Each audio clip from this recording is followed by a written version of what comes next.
Oi, pessoal. Boa tarde, tudo bem?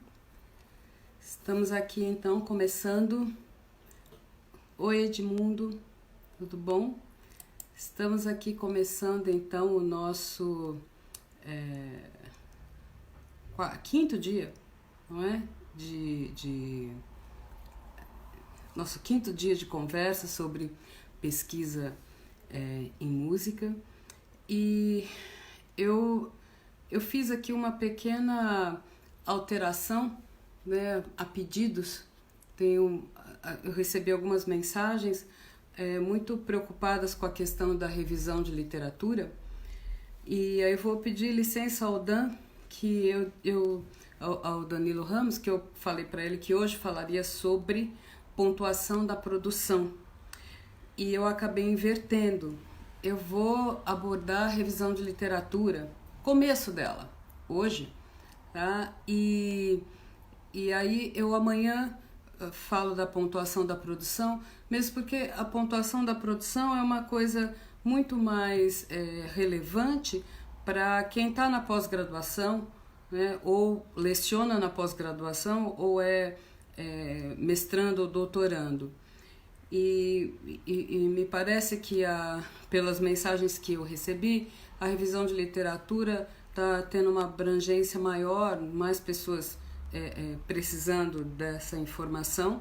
E a revisão de literatura é um assunto que se estende, ele não é um assunto que a gente possa lidar em 30 minutos e acabou. Até por isso eu coloquei revisão da literatura 1, não é? Então, com a licença de vocês, eu vou inverter, eu vou falar sobre revisão de literatura hoje e falar sobre a pontuação da produção amanhã, e considere revisão da literatura 1, porque daqui a um ou 2 dias eu volto ao assunto revisão de literatura, porque ele é um assunto extenso, né? Oi para todo mundo que está entrando, eu não vou falar oi para cada um, porque, como eu disse ontem, eu me disperso muito porque é muita gente entrando ao mesmo tempo. Mas eu estou assim, extremamente grata por vocês estarem aí, tá? E estarem entrando. E muitos colegas, muitos alunos, muitas pessoas que eu conheço só à distância, muito obrigada. Bom, então, revisão da literatura. Primeiro lugar, gente, toma água, tá? Primeiro lugar, eu acho que eu falei isso no primeiro ou segundo vídeo, que a gente tem 2 línguas, né, paralelas, 2 idiomas. Um é o português e o outro é o pesquisês, né? Eu brinco muito com os meus alunos dizendo pesquisês é outra coisa. E a revisão de literatura é um nome, é um termo que se dá a um texto que ele é parte de uma palavra que tem significados diferentes no português e no pesquisês. É aquele famoso falso, que é quase que um falso cognato, né? Que é a justificativa. Então, nós estamos sempre falando aqui em termos de material para elaboração de um projeto. Então, claro que serve para outras coisas, mas pensando que eu estou juntando material para elaborar um projeto, justificativa passa a ser um falso cognato entre português e pesquisês, né? Oi, marido, oi, Bia. Gente, marido é o Rizoma Cardeiro, uma brincadeira de décadas, tá? Hindenburg, enfim, todo mundo que está entrando.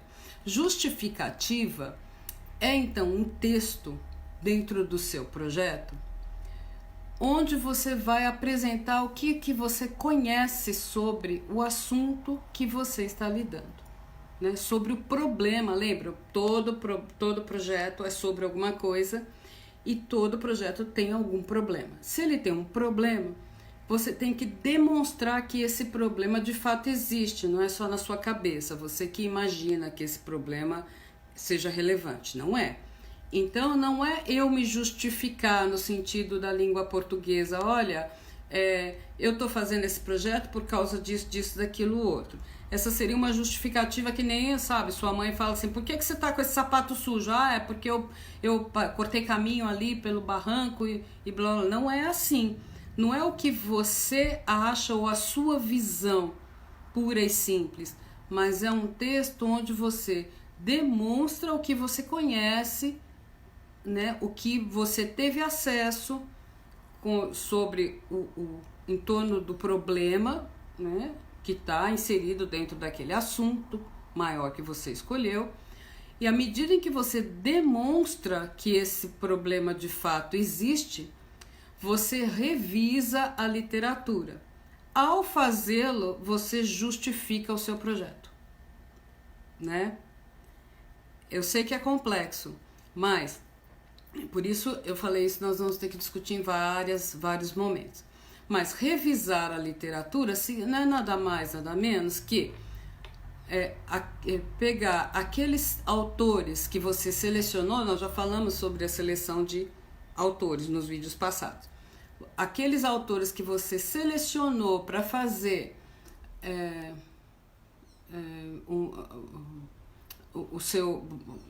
o início do seu projeto, e você vai discuti-los. Quando você discute esses autores que estão em torno aí do assunto do seu problema, você faz uma pequena revisão de literatura. Por que pequena? Porque é só uma bibliografia ou uma literatura inicial para começar, para montar o seu projeto. Depois, é muito comum que na metodologia lá do seu projeto tenha lá um primeiro item, nós também já falamos sobre isso, que seja lá ampliação ou expansão da revisão da literatura, ou nova revisão de literatura, porque ali você vai de fato ampliar o material todo e fazer uma discussão mais aprofundada sobre os autores em torno do problema que você escolheu. Concília está com problema no vídeo, mais alguém está com problema na recepção do vídeo? Nós não temos tido muito problemas com o Facebook, mas, aliás, eu soube que muita gente não tem mais Facebook, que todo mundo migrou para o Instagram, né, e outros veículos, e agora o Instagram está congestionado, né? Eu não consegui assistir 2 lives ontem de amigos que estavam fazendo concertos ao vivo. O Instagram está tão lotado que a gente não consegue acessar.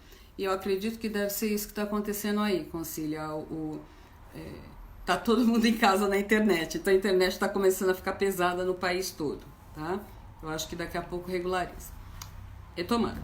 Então, revisar a literatura, revisar é uma outra palavra que também está dentro dessa coisa que eu chamo de falso cognato entre português e pesquisês. Porque revisar é discutir em pesquisês. Quer dizer que você vai pegar um autor, extrair dele o que ele pensa sobre o seu problema, ou pelo menos próximo ao seu problema. Quando eu faço uma revisão de literatura, que não é assim breve, pequena, não tem nenhum adjetivo, é uma revisão de literatura, coloco lá no meu projeto, o capítulo 1 será a revisão da literatura. Bom, aí eu estou assumindo uma responsabilidade muito grande, quer dizer que eu vou pegar tudo o que existe em torno daquele problema específico e apresentar. Ela é compreensiva, não é? Eu vou fazer uma discussão ampla de tudo que tem sobre aquilo. Geralmente, se é um capítulo, você vai ter que limitar essa revisão a um período, a uma língua, lá, o que tem, né, tudo o que existe sobre esse assunto ou sobre esse problema nos últimos 10 anos. Daí já, dependendo do assunto, tá bem legal. Dependendo do assunto, é impossível. Se eu for falar nos últimos 10 anos sobre softwares, por exemplo, eu tô complicado, não é? Então, tudo é muito relativo ao problema que você levantou. Importante ressaltar aqui para vocês, principalmente para os iniciantes, que revisar a literatura tem outros sinônimos em pesquisês, né? Que, por exemplo, apresentar o estado da questão. Neste caso, questão significa o seu problema, o seu assunto. Qual é o estado em que se encontra esse assunto? Quando eu demonstro qual é o estado em que a questão se encontra, eu deixo claro o que está faltando. Ou deixo claro o que está pouco discutido. Ou deixo claro por qual vias está explorado. Assim eu evidencio também o que ainda precisa ser feito. Dessa forma eu justifico o que eu estou me propondo a fazer. Entendeu? É isso que é justificativa, é isso que é revisão de literatura, é isso que é apresentar o estado da questão ou ainda o estado da arte. Né? E não se confunda, o estado da arte vem lá do início da Universidade Ocidental, onde se juntou o trivium e o quadrivium, e o homem culto dominava as 7 artes do conhecimento, né, que eram 7 grandes disciplinas do conhecimento. E é nesse sentido que a gente diz o estado da arte. Não tem nada a ver com o termo arte de hoje, artes plásticas, artes visuais, artes musicais. Arte significa conhecimento, uma disciplina do conhecimento. Qual é o estado desta questão, desta arte, tá? Então, por favor, não caiam nesse truque de pensar que estado da arte diz respeito à arte, ou a artes, tá? Lembre-se que sempre a área de artes está sempre no plural. Então, tudo isso é sinônimo de revisão de literatura, né? Ainda cabe ressaltar que eu posso fazer uma revisão de literatura sem a finalidade de justificar um projeto, não é? Eu posso fazer uma revisão de literatura por me propor a discutir a questão e apresentar uma grande revisão para dizer como é que está a situação desta área ou desse assunto em particular, sem ter necessariamente que estar me propondo a fazer um projeto, não é? Você tem vários artigos, capítulos de livro, não é? Que se propõem a fazer revisão de literatura. É um trabalho bastante... eu ia falar um trabalho trabalhoso, a improvisação na fala é difícil, né? É uma escrita trabalhosa, né, que você precisa fazer muita pesquisa, conhecer muito aquele assunto, porém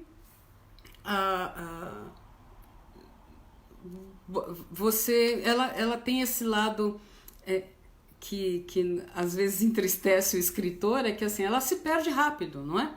Se perde rápido porque o que acontece é que a gente não se para, graças aos céus, não se para de produzir, não graças ao nosso presidente, mas graças a nós mesmos, a gente não para de produzir.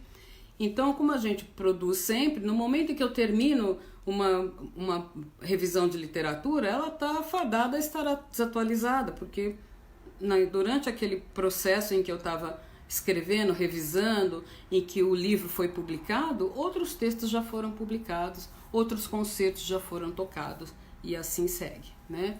Oi, quem está entrando, Daniel, Rita, Cléa, oi Cléa, Carlos. Bom, assim, então, esclarecido o termo revisão de literatura, a gente pode seguir, né? Então, o segundo aspecto que eu queria falar hoje, o primeiro foi só conceituar o que é revisão de literatura, né? Dentro do contexto, elaborar um projeto de pesquisa é o centro da minha justificativa do projeto. E daí já dá para você entender, aqueles que têm pouca experiência, por que é impossível ter a justificativa de um projeto sem referências. Se eu olhar um texto, né, eu não preciso lê-lo. Se eu olhar um texto e ele não tiver nenhuma referência na página, nenhuma citação alfanumérica, ou seja, Silva 2018, Souza 2001, se ele não tiver nenhuma referência a nenhum autor, eu não preciso ler para saber que é inaceitável, porque eu não tenho como justificar um projeto de pesquisa sem apresentar, ainda que brevemente, uma revisão dos autores que discutem o problema em que eu quero pesquisar, tá? É impossível.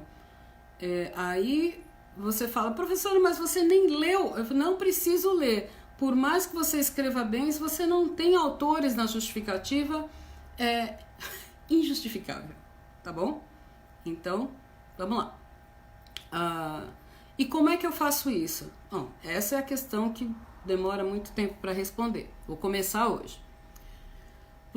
Eu costumo dividir os autores que a gente coloca num texto ou num projeto, né, em 3 categorias mais importantes, né, ou pelo menos 3 categorias iniciais. A primeira é a referência nova. O que é que tem de mais recente? Quer dizer, primeira não em ordem de prioridade, mas assim, a primeira que eu vou falar, né? Você tem que ter algo novo. O que é que tem de mais recente sobre o seu problema? Se você não sabe, você não tem nada recente sobre o seu problema, pode ser que ninguém esteja pesquisando isso há muito tempo, ou, como a gente disse aqui, você não encontrou, não é? Tem que ter alguma coisa recente. O que é recente? Na nossa área de música, em performance musical, recente nos últimos 3 anos, de preferência no último ano. Você tem que ter alguma coisa, porque tem tanto congresso de música no Brasil hoje, que é muito difícil ninguém ter publicado, tocado, feito um recital palestra, feito uma conferência, feito uma comunicação de pesquisa que tangencie o seu problema, pelo menos, se não abrange ele em cheio. Você tem que ter referência nova. Outro tipo de referência, antiga, também é importante. É importante, não é obrigatória em todos os casos, mas na maioria dos casos, uma referência de 10, 15, 30 anos atrás, não muitas, mas uma ou outra, pode te ajudar a demonstrar que este assunto, esse problema, tem estado na preocupação dos pesquisadores por um tempo. Você só vai poder dizer isso se você tiver alguma linha cronológica ali nas suas referências que mostre que isso de fato, olha, já foi discutido 40 anos atrás, há 10 anos atrás teve uma nova visão sobre esse assunto, 5 anos atrás, até que você leve o leitor a entender que você está acompanhando o estado da arte desse problema, e aí aumenta a sua credibilidade em se propor a fazer alguma coisa com relação a esse assunto, tá? E o terceiro, então, o novo é importantíssimo, o antigo pode ser extremamente importante, geralmente a menos que seja uma coisa que surgiu aí, um assunto que surgiu nos últimos 2, 3 anos. E o terceiro tipo que eu acho indispensável é o contexto, não é? São as referências que embasam a sua visão crítica, né, como escritor. São tipos de texto que você pode relacionar ao seu, como eu já dizia uns dias atrás, eu não me lembro exatamente, você precisa de um modelo metodológico, você pode usar um modelo metodológico extraído de uma tese, de uma dissertação, não tem necessariamente que ter um método do fulano de tal. Então você é uma referência de contexto, você pega o mesmo tipo de aplicação feita por outra pessoa na área de música em outro assunto e traz para a sua abordagem. Então você contextualiza aquele autor. Também são autores importantes. Então, como é que você faz isso na prática? Então, eu tenho aqui 2 exemplos que eu separei para mostrar para vocês, de 2 trabalhos meus, né? Não é por autopropaganda. Na verdade, eu tomo cuidado de usar trabalhos meus, ou dos meus orientandos, ou dos meus desorientandos, né? Como eu gosto de dizer, porque me resguarda, né, de alguma atitude antiética. Eu posso estar eventualmente me vendo fazendo crítica sobre um colega, o texto publicado por um colega. Então eu prefiro, se tiver que colocar na fogueira, colocar o meu próprio texto. Aí vocês podem ficar à vontade, né? Malhem o Judas, é meu mesmo, pode malhar. Tá? Então, por exemplo, um texto que foi publicado em 2019, né? Foi publicado nos Anais do SINCAM, que é o simpósio da Associação Brasileira de Cognição e Artes Musicais, né? Simpósio de Cognição e Artes Musicais, SINCAM. Então, eu publiquei um texto que se chama Memória Gestual e Pantomimas do Cotidiano no Ensino de Contrabaixo para Iniciantes. Então, contrabaixistas, né? Esse é um texto que depois foi apresentado na Associação Internacional de Contrabaixistas no mesmo ano, aí na versão em inglês, e ele discute, eu separei o seguinte... Oi, André, vou citar você já, né? E aí, falei que não ia citar. Olha como você é pego no pulo, né? Ainda bem que você entrou, André.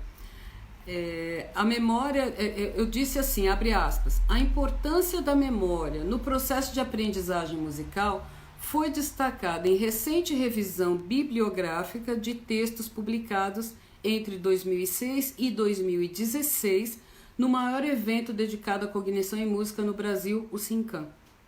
Né? Quem fez isso? André Sinico, que acabou de entrar. Né? É um texto dele com outras pessoas, de 2017. Eu tô falando, é o que eu falei, mas é o seu texto, é o meu texto onde eu citei o André, tá? Por que eu fiz isso? Porque é um texto que reúne 10 anos de observação sobre a importância da memória, né? Tem ali um apanhado que era muito importante para o meu texto. Então, essa é uma citação que vai me ajudar no meu texto, vai me ajudar a demonstrar o quanto é importante discutir a memória no aprendizado do instrumento musical. Pois tem autor que se dedicou a revisar somente esse tipo de texto, não é? Então, essa citação que eu coloquei no meu texto mostra, me ajuda, junto com as outras que eu vou colocar, a ver o quanto essa discussão é recente, porque o meu texto é de 2019 e essa citação que eu coloquei no texto é de 2017, né?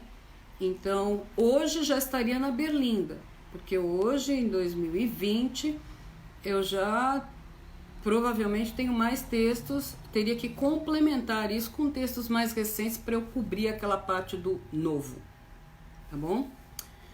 Bom, outro exemplo, é um exemplo de uma tese que está em andamento da Renata Amaral, que atualmente é me orientanda no doutorado da Unesp, que já terminou o mestrado lá comigo também, discutindo tradições populares brasileiras, memória, resgate da memória e aplicações no contrabaixo. Né? Ela faz muitos, com os grupos que ela toca, o Ponto BR, a Barca, muitos arranjos para o contrabaixo elétrico para canções de tradição popular. E foi muito difícil para a gente levantar material sobre esse assunto, focando o problema específico, que eram os arranjos ou a aplicação disso no contrabaixo. Então, em algum momento na nossa justificativa do projeto, e também já entrou no texto da dissertação, um texto, vou tirar um trechinho do texto aqui para mostrar para vocês. É uma frase que tem 2 citações, mas que relacionam, é um modelo de relacionar o antigo e o novo. É uma linha cronológica, aqui um exemplo de linha cronológica para vocês. Então, assim, abre aspas. Há mais de 10 anos já se identificava a falta de material pedagógico para o ensino de música brasileira, abre parênteses, RAI 2004, fechou. E ainda é extremamente escassa a produção de partituras e estudos de performance musical sobre gêneros tradicionais, apesar da numerosa pesquisa em etnomusicologia. RAI e Borém 2012. Fecha aspas. Então, um texto de 2004, onde eu discutia a falta de material pedagógico, ainda encontra reflexos em 2012, quando eu, junto com Fausto Borém, fizemos aquela revisão sobre textos, artigos de periódicos e de jornais de congresso versando sobre performance musical. Nós achamos muitos artigos em performance tangenciando a etnomusicologia. Ainda assim, em nenhum deles trata-se do contrabaixo em tradições populares. Nem acústico, nem elétrico, de 4 cordas, 5 cordas, 6 cordas, não tem, não é? Então, em 2012, a gente fez um levantamento de 12 anos de pesquisa em performance musical. Quer dizer, de 2004 para 2012, a gente viu um avanço muito grande em material pedagógico, discutindo o ensino da música brasileira, e particularmente na performance musical. O que a gente não viu foi trabalho sobre contrabaixo. Contrabaixo e música tradicional brasileira. Música popular, tradicional, tradições populares brasileiras. Então, assim, Sônia, mas isso é óbvio, eu não precisava nem olhar lá para saber, né? Pode ser óbvio para uma pessoa que vive a área das tradições populares brasileiras, como a Renata Amaral, né? E esse foi um motivo grande de debate entre orientador e orientando. Porque o fato de você vivenciar aquilo e você saber não vai justificar o seu projeto. O que justifica o seu projeto é você apresentar dados concretos, ou seja, referências que demonstrem isso para o avaliador que vai ler o seu projeto. E também para as pessoas que vão ler a sua pesquisa terem uma dimensão do quanto é inédito ou não o que você está propondo. No caso dela, uma tese. Tá? Então, era muito importante que em algum momento a gente deixasse claro que a gente conhece o que tem sido feito sobre contrabaixo e tradições brasileiras, sobre tradições populares brasileiras, ao longo aí dos últimos 10, 15 anos, e a gente também conhece o que tem sido feito sobre ensino de contrabaixo nesse período. E quando a gente junta as duas coisas, a gente ainda assim dá falta do que a gente quer fazer. A gente consegue ter, então, uma ferramenta de convencimento, né, em pesquisa que justifica propor o projeto que eu estou propondo. Tá? Então, é isso, minha gente. Os dois exemplos de utilização das referências são para você entender como é que eu faço uma revisão da literatura. Revisar a literatura significa eu conheço aquele texto e eu sei contextualizá-lo na minha discussão com uma ou duas frases. Agora, mas isso eu pego lá o texto, ponho lá, escrevo o que eu acho e acabou. Não preciso colocar entre aspas exatamente o que o autor falou. De fato, você não precisa fazer uma citação literal do que o autor está falando. Mas, se você cair nessa tentação de um clichê de redação de pesquisa e começar a citar nome, autor e data só para poder preencher espaço no seu texto e mostrar para o leitor que tem citações, aí você vai incorrer num erro muito sério, que a pessoa que está lendo o seu projeto deve ser especialista no assunto. E é muito fácil você ler um texto e saber que a pessoa não tem a menor ideia do texto que ela está citando, porque fica fora de contexto, o seu texto fica um Frankenstein, porque você começa a fazer uma colagem de coisas e não consegue amalgamar aquilo em torno do assunto. Então, como é que eu faço isso, professora? Como é que eu começo? Como é que eu sei que o meu texto vai ficar bom? Bom, o texto só fica bom depois que você escreve, reescreve, escreve de novo, e aí ele fica, né, quase bom, e você vai e faz mais uma revisão. Aí seu orientador vem e risca tudo de novo, e assim vai, até o dia que ele fala, bom, tá no jeito que pode seguir. Nunca tá bom, gente, né? Nunca tá bom. Mas tem um momento que você aprende que tá aceitável. Você pode deixar o seu orientador ler, que ele não vai ter um troço, tá?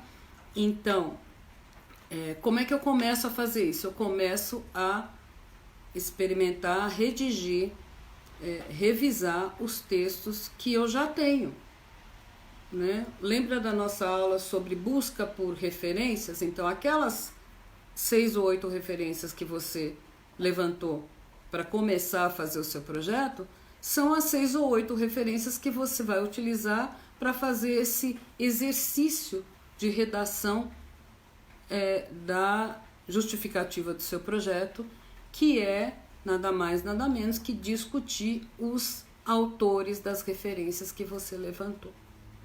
Tá bom? Então eu sugiro que para quem precisa, para quem tem a urgência de redigir um projeto, a primeira coisa, os textos que você tiver em mãos, saiba contextualizar do que se trata, qual é o problema levantado nesse texto, qual a opinião do autor e por que você acha que aquele texto seria útil no seu trabalho. 4 coisas, vou repetir.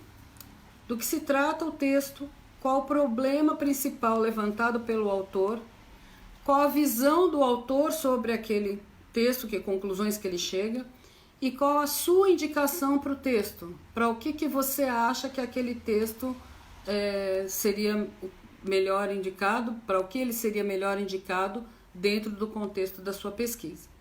Cada uma dessas 4 coisas respondidas com uma única frase, sem aposto, tá? Quer dizer, não começa a botar vírgula, blá, blá, blá, vírgula, vírgula, lá, e a frase tem 10 linhas. Não, uma frase simples, direta. Seja objetivo. É difícil? Não, não é difícil. Precisa de treino. É complicado se você nunca fez.